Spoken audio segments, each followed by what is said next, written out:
لي سوى ودمع يسيل على. السلام علیکم ورحمۃ اللہ وبرکاتہ۔ ریڈیو HRDF میں آپ کا استقبال ہے۔ روم کا شہنشاہ ہرقل نبی صلی اللہ علیہ وسلم کے زمانے کے جابر حکمرانوں میں سے ایک حکمران تھا، اور مسلمانوں کو ایک بار ہرقل کی فوج کا سامنا کرنا پڑا۔ جنگ تبوک مسلمانوں کے لیے سب سے سخت آزمائش والی جنگوں میں سے ایک جنگ تھی۔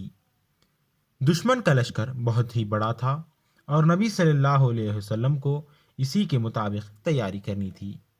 اسباب کی کمی، شدید گرمی اور طویل سفر جیسی مشکلات کا سامنا تھا۔ نبی صلی اللہ علیہ وسلم اور آپ کے صحابہ رضی اللہ تعالیٰ عنہم نے تبوک تک ایک طویل سفر طے کیا۔ کئی صحابہ رضی اللہ تعالیٰ عنہم کے پاؤں پھٹ گئے اور خون بہنے لگا۔ اس کے باوجود رسول اللہ صلی اللہ علیہ وسلم اور آپ کے صحابہ رضی اللہ تعالیٰ عنہم کو دشمن شکست نہ دے سکے۔ مسلمان اپنے مشن سے پیچھے نہیں ہٹے۔ ایسے فرعون ہمیشہ رہیں گے جو حق کو ختم کرنے کے لیے اپنی تمام تر طاقت استعمال کریں گے۔ وہ ملک کے تمام سرکاری اداروں اور سرکاری دفاتر کو استعمال کرتے رہیں گے اور انصاف کی آواز کو مکمل طور پر ختم کرنے کی کوشش کرتے ہیں۔ ہمیں ماضی کی تاریخوں سے جو پیغام سیکھنے کی ضرورت ہے وہ یہ ہے کہ مسلمانوں کو ظالموں سے خوف زدہ نہیں ہونا چاہیے، اور اللہ کے حکم سے انصاف کے لیے آواز اٹھانے کے حوصلہ رکھنا چاہیے۔ مومنوں کو جو چیزیں ہر حال میں برقرار رکھنی چاہیے وہ یہ ہے کہ کسی بھی قیمت پر اپنی آزادی کو برقرار رکھا جائے، انصاف کو برقرار رکھا جائے اور تشدد کے خلاف مزاحمت کریں، اور ہر کسی کو اس قابل ہونا چاہیے کہ وہ ظالموں کے سامنے بے خوف کھڑا ہو اور انصاف کے لیے بات کرے۔ اگرچہ فرانس دنیا کی غالب طاقت تھی، لیکن الجزائر نے 1 صدی سے زیادہ عرصے تک جنگ لڑی اور جیتی۔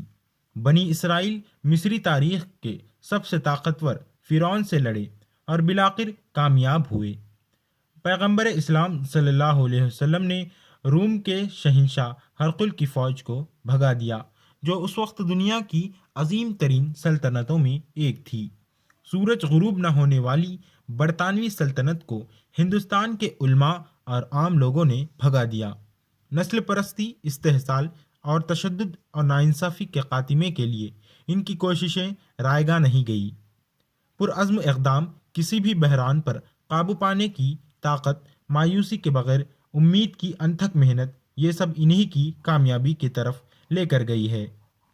الذين استجابوا لله والرسول من بعد ما أصابهم القرح للذين أحسنوا منهم واتقوا أجر عظيم۔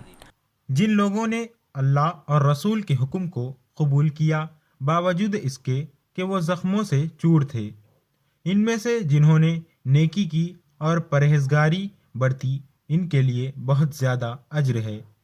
لي سوى ودمع يسيل على